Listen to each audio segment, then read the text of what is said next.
ಕರ್ನಾಟಕ ನ್ಯೂಸ್ಗೆ ಸ್ವಾಗತ. ನಾನು ರಾಣಿಕೋಟೆ.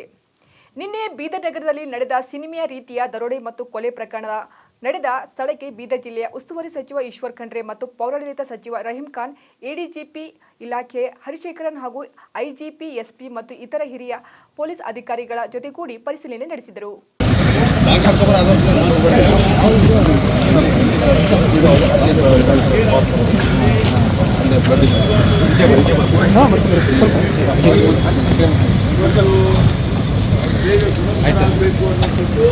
ಯಾವುದೇ ರೀತಿಯ ಖರ್ಚುವೆಚ್ಚಗಳ ತೊಂದರೆ ಇರಬಾರ್ದು, ಮಾತನ್ನು ಹೇಳಿದ್ದಾರೆ. ಅದೇ ರೀತಿಯಲ್ಲಿ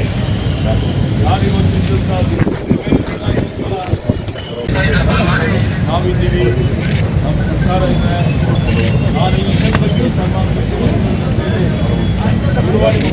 ಏರ್ಪೋರ್ಟ್ ಮೇಲೆ ಮಾತನಾಡಿ ಮತ್ತು ಅವರ ಪರಿವಾರದ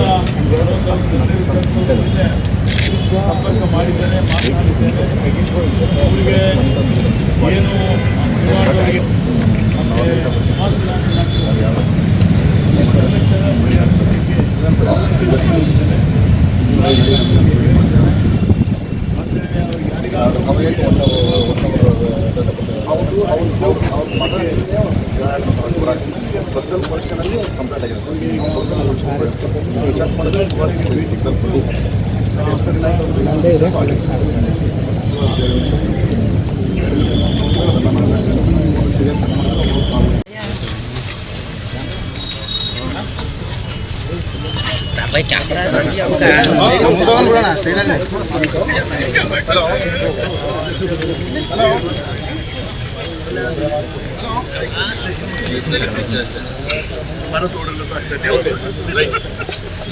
ಇದೇ ವೇಳೆ ಮಾಧ್ಯಮದವರ ಜೊತೆ ಮಾತನಾಡಿದ ಸಚಿವ ಈಶ್ವರ್ ಖಂಡ್ರೆ, ನಿನ್ನೆ ರಾತ್ರಿ ಗಾಯಾಳು ಶಿವಕುಮಾರ್ ಚಿಕಿತ್ಸೆ ಪಡೆಯುತ್ತಿರುವ ಹೈದರಾಬಾದ್ನ ಆಸ್ಪತ್ರೆಗೆ ಭೇಟಿ ನೀಡಿ ಅವರ ಆರೋಗ್ಯ ವಿಚಾರಿಸಿದೆ. ಆತನ ಚಿಕಿತ್ಸೆಯ ವೆಚ್ಚ ನಮ್ಮ ಸರ್ಕಾರ ಭರಿಸಲಿದೆ. ಮೃತ ಕುಟುಂಬಕ್ಕೆ ನ್ಯಾಯ ನೀಡುವುದಾಗಿ ಹೇಳಿದ್ದಾರೆ. ಈ ಕುರಿತು ಮಾಹಿತಿಯನ್ನು ಮುಖ್ಯಮಂತ್ರಿಯವರಿಗೆ ತಿಳಿಸಲಾಗಿದೆ ಎಂದರು. ಇವತ್ತು ನಿದ್ರೆ ಮಾಡದೆ ಸಹಿತ ಇವತ್ತು ಪೊಲೀಸರೆಲ್ಲರೂ ಯಾರು ದುಷ್ಕರ್ಮಿಗಳಿದ್ದಾರೆ ಅವರಿಗೆ ಪತ್ತೆ ದುಷ್ಕರ್ಮಿಗಳಿದ್ದಾರೆ. ಅವರು ಇವತ್ತಿನ ಕಾಲದಲ್ಲಿನೂ ಇನ್ನೂ ಬಹಳಷ್ಟು ಬಂದಂಥವ್ರು ಇರ್ತಾರೆ. ಆದಾಗ್ಯೂ ಈಗಾಗಲೇ ಪೊಲೀಸರು ಅವರನ್ನು ಬಂಧಿಸ್ತಾರೆ. ರಾಜಕೀಯ ಬೆರೆಸುವಂಥದ್ದು ಅವಶ್ಯಕತೆ ಇಲ್ಲ. ಕೇಂದ್ರದ ಮಾಜಿ ಸಚಿವರು ಆತ್ಮಾವಲೋಕನ ಮಾಡಿಕೊಳ್ಳಲಿ. ಇವತ್ತಿನ ದಿವಸ ನಿನ್ನೆಯಿಂದ ಮೊದಲಿನಿಂದ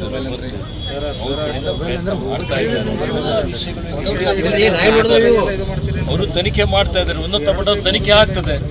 ಎಲ್ಲಿ ಏನಾದರೂ ನ್ಯೂನತೆಗಳಿದ್ರೆ ಅದನ್ನು ತನಿಖಾ ವರದಿ ಬಂದು ನಾವೆಲ್ಲ ಹೇಳ್ತೀವಿ. ಆದರೆ ಇವತ್ತು ಪ್ರತಿಯೊಬ್ಬರು ಎಷ್ಟೆಷ್ಟು ಹ್ಯೂಮನ್ಲಿ ಪಾಸಿಬಲ್ ಇದೆ ಅಷ್ಟು ಮಾಡ್ತಾರೆ. ಎಲ್ಲೆಲ್ಲಿ ನಾವು ನಾಕಾಬಂದಿ ಮಾಡಿದ್ದೀವಿ ಅವರೆಲ್ಲ ನೋಡಿಕೊಂಡು ಸುಮಾರು ಕಡೆ, ಒಂದು ಕಡೆ ನಮ್ಮದು ಗಡಿ ಭಾಗ, ಒಂದು ಕಡೆ ತೆಲಂಗಾಣ ಇದೆ, ಒಂದು ಕಡೆ ಮಹಾರಾಷ್ಟ್ರ ಇದೆ. ಇವತ್ತು ಆರೋಪಿಗಳಿಗೆ ಹೋಗಲಿಕ್ಕೆ, ಓಡಾಡಲಿಕ್ಕೆ ಬಹಳಷ್ಟು ಅವಕಾಶಗಳಿದ್ದಾವೆ. ಹೀಗಾಗಿ ಈ ಘಟನೆ ಎಲ್ಲರ ಕಣ್ಣು ತೆರೆದಿದೆ. ಈ ಘಟನೆಯಿಂದ ನಾವೆಲ್ಲರೂ ಎಚ್ಚೆತ್ತುಕೊಳ್ಬೇಕಾಗ್ತದೆ, ಆಡಳಿತನೂ ಎಚ್ಚೆತ್ತುಕೊಳ್ಬೇಕಾಗ್ತದೆ.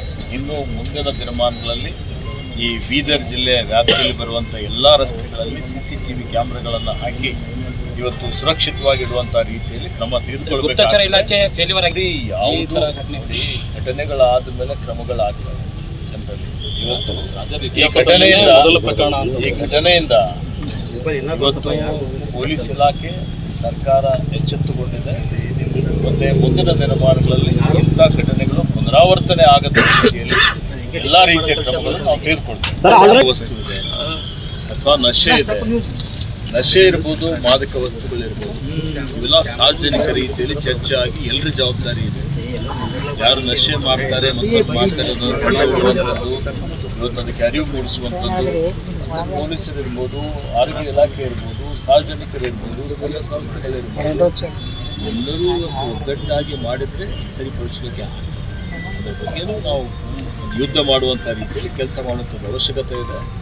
ಅದನ್ನು ಮಾಡೋದಕ್ಕೆ ಬೀದರ್ ಜಿಲ್ಲೆ ಪೊಲೀಸರಿಗೆ ತನಿಖೆ ಆಗ್ತಾ ಇದೆ. ತನಿಖಾ ವರದಿ ಬರಲಿ, ಬಂದ್ಮೇಲೆ ನಿಮ್ಗೆ ಗೊತ್ತಾಗುತ್ತೆ. ಸರಿ, ಇಲ್ಲ ಕೊಟ್ಟಿದ್ರು, ಮಾತಾಡಲಿಕ್ಕೆ ಆಗಲಿಲ್ಲ. ಮತ್ತೆ ನೀರೇಶ್ ಅಂತ ಕೇರ್ ಹಾಸ್ಪಿಟಲ್ ಅವರಿಬ್ಬರ ಜೊತೆಲಿ ಚರ್ಚೆ ಮಾಡಿದ್ದಾರೆ.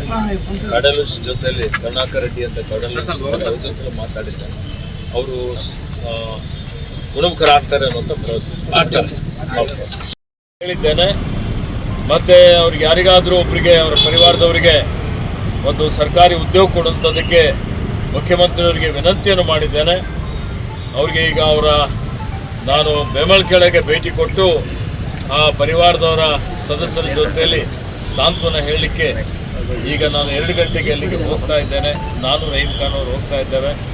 ಮತ್ತು ಸರ್ಕಾರದ ವತಿಯಿಂದ ಪೊಲೀಸ್ ಇಲಾಖೆ ವತಿಯಿಂದ ದುಷ್ಕರ್ಮಿಗಳು ಅವ್ರು ಯಾರೇ ಇರಲಿ, ಎಲ್ಲೇ ಅಡಗಿರಲಿ, ಆ ದುಷ್ಕರ್ಮಿಗಳಿಗೆ ಬಂಧಿಸಿ ಅವ್ರಿಗೆ ಅತ್ಯಂತ ಕಠಿಣವಾದಂಥ ಒಂದು ಅವರಿಗೆ ಶಿಕ್ಷೆ ಕೊಡುವಂಥ ಕೆಲಸ ಪೊಲೀಸ್ ಇಲಾಖೆ ನಮ್ಮ ಸರ್ಕಾರ ಮಾಡ್ತದೆ. ಇವತ್ತು ಪೊಲೀಸ್ ಇಂಟೆಲಿಜೆನ್ಸ್ ಬಲವರ್ಧನೆ ಮಾಡುವಂಥದ್ದು, ಇನ್ನೂ ಇವತ್ತು ಪೊಲೀಸ್ ಇಲಾಖೆಯಲ್ಲಿ ಸುಧಾರಣೆ ಮಾಡುವಂಥದ್ದಕ್ಕೆ ಮುಂದೆ ಕ್ರಮ ತೆಗೆದುಕೊಂಡು ಇಂಥ ದುಷ್ಕೃತ್ಯಗಳು ನಡೆದ ರೀತಿ ನೋಡಿಕೊಳ್ಳುವಂಥದ್ದಕ್ಕೆ ನಾವೆಲ್ಲ ಮುಂದೆ ಅದನ್ನು ಮಾಡ್ತೇವೆ ಅನ್ನುವಂಥ ಭರವಸೆಯನ್ನು ಬೀದರ್ ಜಿಲ್ಲೆ ಜನರಿಗೆ ನನಗೆ ಮಾಹಿತಿ ಸಿಕ್ಕ ತಕ್ಷಣ ಡಿಜಿ ಅವರಿಗೆ, ಎಡಿಜಿ ಅವರಿಗೆ ತಂದೆ. ಅದಾದ್ಮೇಲೆ ನೇರವಾಗಿ ನಾನು ಹೈದರಾಬಾದ್ಗೆ ಬಂದು ರಾತ್ರಿ 11 ಗಂಟೆಗೆ ಯಾರು ಗಾಯಾಳಿದ್ರು, ತೀವ್ರವಾಗಿ ರಕ್ತಸ್ರಾವ ಆಗಿತ್ತು, ಕೇರ್ ಆಸ್ಪತ್ರೆಯಲ್ಲಿ ಅವರ ಪರಿವಾರದವರಿಗೆ ಭೇಟಿಯಾಗಿ, ಹಿರಿಯ ವೈದ್ಯರಿಗೆ ಭೇಟಿಯಾಗಿ ಇವತ್ತು ಅವರು ಬೇಗ ಗುಣಮುಖರಾಗಬೇಕು ಅನ್ನೋಂಥದ್ದು ಮತ್ತು ಅವ್ರಿಗೆ ಯಾವುದೇ ರೀತಿಯ ಖರ್ಚು ವೆಚ್ಚಗಳ ತೊಂದರೆ ಇರಬಾರ್ದು, ಇದ್ರೆ ಸರ್ಕಾರ ಸಂಪೂರ್ಣವಾಗಿ ನಾವೆಲ್ಲ ಕೂಡಿ ಭರಿಸ್ತೇವೆ ಅನ್ನುವಂಥ ಮಾತನ್ನು ಹೇಳಿದ್ದೇನೆ. ಅದೇ ರೀತಿಯಲ್ಲಿ ಯಾರು ಇವತ್ತಿನ ದಿವಸ ದುಗುಳುಗುಂಡಿ ಇಲ್ಲ, ನಮ್ಮ ಬಗ್ನಲ್ನವರು ಒಬ್ಬ ಯುವಕ ಇದರಲ್ಲಿ ಬೆಮೆಲ್ಖೇಡ ಯುವಕ ತನ್ನ ಜೀವ ಕಳ್ಕೊಂಡಂಥದ್ದು ಅತ್ಯಂತ ಅತ್ಯಮೂಲ್ಯವಾದಂಥ ಒಂದು ಜೀವ. ಇವತ್ತು ಅತ್ಯಂತ ದುಃಖದ ಒಂದು ಸಂಗತಿ ಆಗಿದೆ. ಆ ಮೃತಪಟ್ಟಂತ ಯುವಕನ ಪರಿವಾರದ ಜೊತೆ ನಾವಿದ್ದೀವಿ, ನಮ್ಮ ಸರ್ಕಾರ ಇದೆ. ನಾನು ಈ ವಿಷಯದ ಬಗ್ಗೆಯೂ ಸನ್ಮಾನ್ಯ ಮುಖ್ಯಮಂತ್ರಿಗಳ ಜೊತೆಯಲ್ಲಿ ದೂರವಾಣಿ ಮುಖಾಂತರ ಏರ್ಪೋರ್ಟಿಂದಲೇ ಮಾತನಾಡಿ, ಮತ್ತೆ ಅವರ ಪರಿವಾರದ ಕೆಲವೊಂದು ಅವ್ರ ಜೊತೆಯಲ್ಲಿ ಇದ್ದಂಥವ್ರು ನಿನ್ನೆ ಸಂಪರ್ಕ ಮಾಡಿದ್ದೇನೆ, ಮಾತನಾಡಿದ್ದೇನೆ.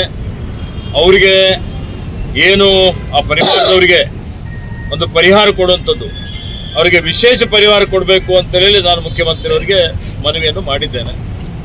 ಮತ್ತು ಸಮಾಜ ಕಲ್ಯಾಣ ಇಲಾಖೆ ವತಿಯಿಂದನೂ ಅವರಿಗೆ